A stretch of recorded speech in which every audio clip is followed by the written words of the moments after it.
कर रहे हैं, वैसे तो मैं फुली इन्वेस्टेड हूँ, तो इस बोल कर मैं ज्यादा स्टोरी नहीं ढूंढता हूँ सर। मैं 100 में से 99 स्टोरी को तो इग्नोर कर देता हूँ, क्योंकि मेरे को उनमें नहीं जाने का, क्योंकि पहला बात तो पैसा नहीं है, और क्योंकि सब इन्वेस्टेड है। और दूसरा बात यह है कि शेयर तो तेजी बाजार में सभी शेयर बढ़ते हैं, राइजिंग इकोनॉमी में सभी शेयर बढ़ते हैं।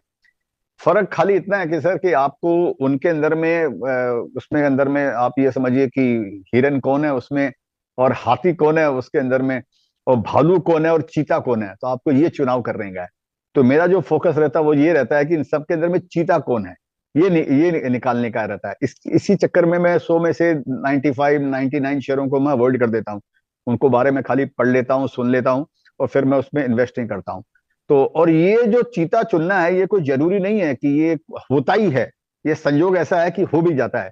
वो क्यों होता है कि मैं ऐसे चेष्टा करता हूं कि मैं सनराइज इंडस्ट्री जहां पर सूर्योदय होना शुरू हुआ है या सूर्योदय होना बाकी है, मैं ऐसे शेयरों को पकड़ने की चेष्टा करता हूं और उनमें इन्वेस्ट करता हूं।